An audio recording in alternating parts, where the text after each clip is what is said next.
guys, welcome back. It is Linda and Alicia, and we are really excited to be back here and bringing you guys some new content, and two, excited to discuss today the topic of affirmations with you. So much like we did our 3-part series on healing and introducing what healing is, the definition, wholeness, all of that, we're going to kind of break down affirmations and show you how these tools can be really effective for you as you grow in your understanding of what self-healing is, and also growing in your spiritual development.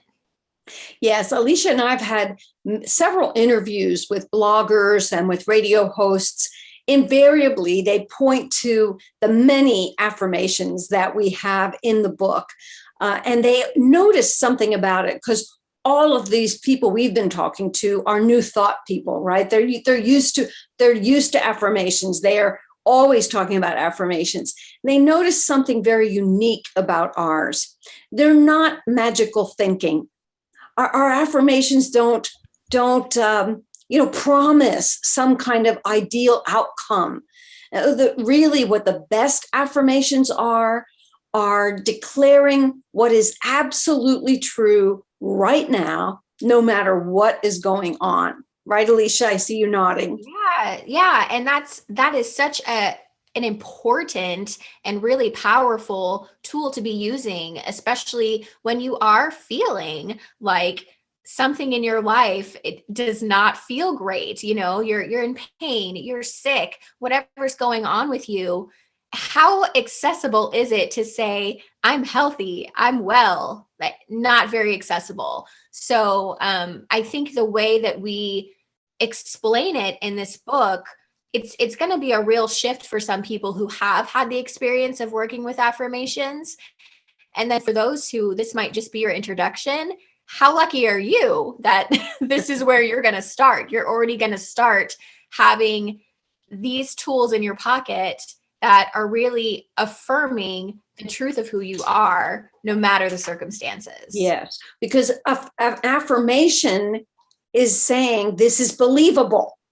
So we have to say something to ourselves that is believable to us. Because like Alicia said, if I say I'm whole and well, I'm really like sneezing and feverish and all that. My body and my brain do not believe that statement. It might be ultimate truth, but it's not accessible truth. And so we want something that is accessible. The other word that Alicia used was powerful. So many people have said to me, all of what you're teaching is really great, except I'm really feeling pain. And like when I'm feeling pain, how helpful is an affirmation, some set of words? Well, we can say this, that we've created an affirmation precisely for when you're feeling pain. It's one of the many things that are in the book. And the reason is that because an affirmation is intended that when I say these statements to myself, I'm reminding myself, I'm affirming that I am powerful, that I'm not helpless in the middle of this present circumstance. And then I can find my point of power and a way to then be able to practice and live and, do the things that are going to actually further my feeling my wholeness again, right?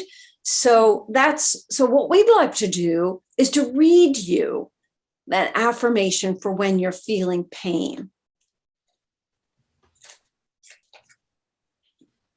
So in case you're feeling pain right now, tune into where that is in your own body. If it's emotional pain, just, sit with that.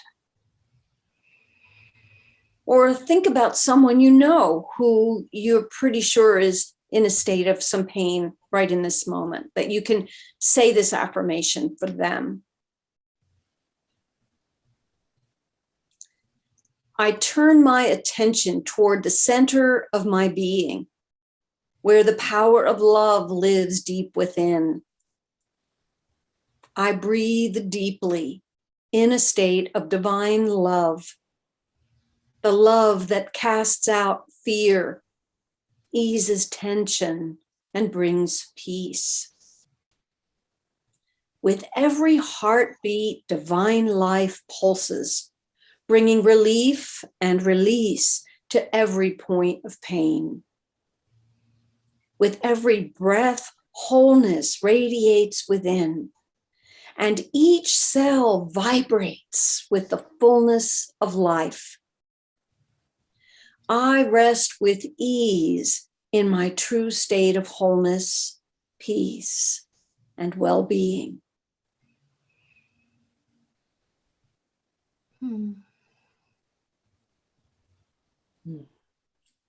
So sit with that and notice how that feels, because to me that feels like I do have the power. I am in control, and I get to choose my next step. I get to choose the next thing that is going to be promoting my well-being, right? Yes, exactly. Right. Instead of sitting or feeling stuck in those feelings of what my actual circumstance is. Because again, we're not denying that these circumstances are happening, but it's kind of like that 15-minute break that we talk about in the book as well. We're interrupting this pain. Yes. We're not saying that it's not here, but we're interrupting it so that we can move into another state where we're recognizing that this is only one tiny part of everything that's happening in my life, right? I know for me, and even now, I still have moments where my body is in extreme pain. And if I sat and just tuned in to the physical pain in my body, I don't know how productive that would be for me.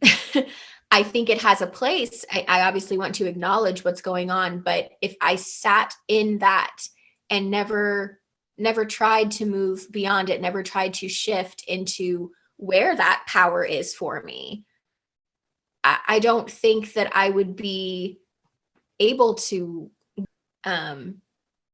feel the fullness of my life. Does that make sense? Well, it's a very Buddhist thing to be able to both, acknowledge what's happening right now, right? Mindfulness. It's not labeling it good or bad.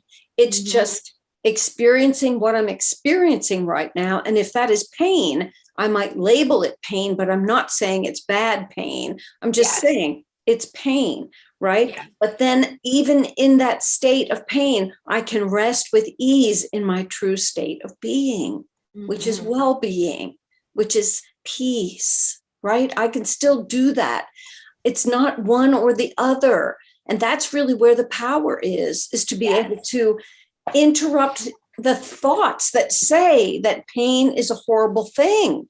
I'm not saying it's great. I'm not saying it feels good, but it ameliorates that pain subsides in the presence of this kind of stated well-being. Yeah. You have to try it, right? You just have to work with it. You have to give yourself the gift of it. Yes. And we'd love to hear from you, how that goes for you. You can read this affirmation yourself in the book, use it each day or use it when you need it. And we would love to hear your thoughts about it, your response to, what difference does it make for you? Absolutely.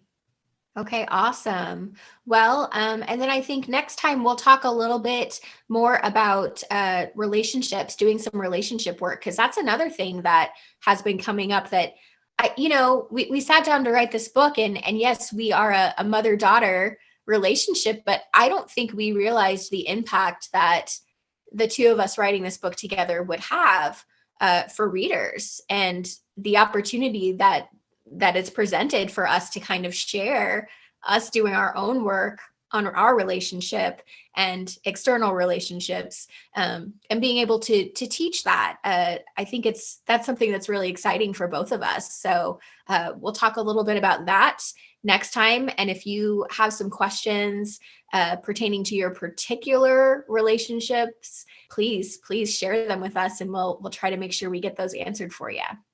Yes. And finally, please do place a review on Amazon, particularly if you wouldn't mind a review of the book. Find us, each of us are on Facebook and YouTube. Go to youaredivine.com where you can download, you can order a copy of the study guide book for this book, and share that with friends in a study circle. Awesome. Take care till next time. Yeah, see you next time.